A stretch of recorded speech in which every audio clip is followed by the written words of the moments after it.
বেদবির মাত্রা বেড়ে আজ পর্যন্ত এমন এক জুলাই বিক্রি করে খাইতেছে। এদের মধ্যে প্রতিটা সমাজে কিছু তাদের জন্মের ঠিক নেই। হ্যালো সবাই, আসসালামু আলাইকুম, it's Amir official, welcome to my new another video.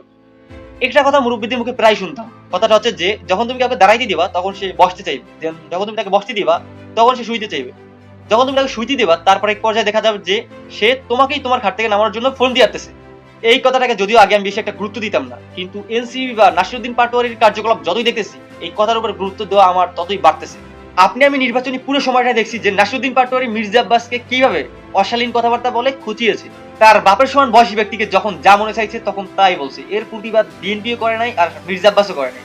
তখন থেকে ওর বেদবির মাত্রা বেড়ে আজ পর্যন্ত এমন এক পর্যায়ে দাঁড়াইছে যে এখন প্রধানমন্ত্রী তারেক রহমানকে নিয়েও অশালীন বক্তব্য করা শুরু করে দিয়েছে।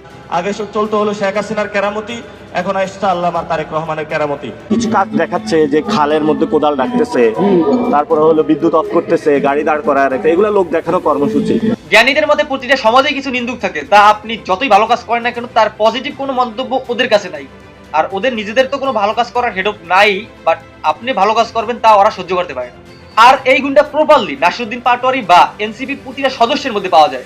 তুমি নাসিরউদ্দিন পাটোয়ারি বা এনসিপি যে জুলাই বিক্রি করে খাইতেছো তাকে আমরা বলি আমরা শহীদ ওসমান হাদিকে লিটারালি বেচবো, আপনারাও বেচেন। আপনাদের কোনো রাজনৈতিক যদি নেতা থাকে যাকে ঘিরে আপনাদের বেচার কোনো ওয়ে থাকে, তোমরা যে বলো তোমাদের জুলাই বা তোমাদের জন্যই হাসিনা সরকারের পতন হয়েছে, তাহলে সারা দেশের মানুষ যে রাজপথে নামছিল তা কি মিথ্যা ছিল? এই ভিডিও ফুটেজ গুলো কি মিথ্যা?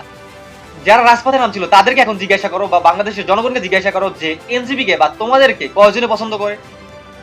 তোমরা তো পুরোটাই একটা বেদক। তোমরা আসলে দেশ সংস্কার করতে আগে তো তোমাদের মুখের ভাষা সংস্কার করা উচিত।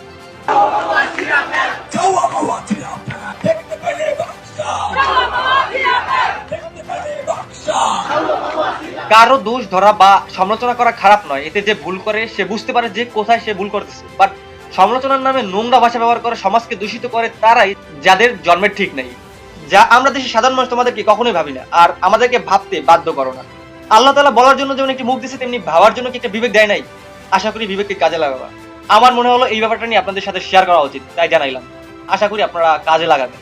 তো গাইস, আজকে ভিডিওটা পর্যন্ত। নতুন কোনো ভিডিওতে আল্লাহ হাফেজ।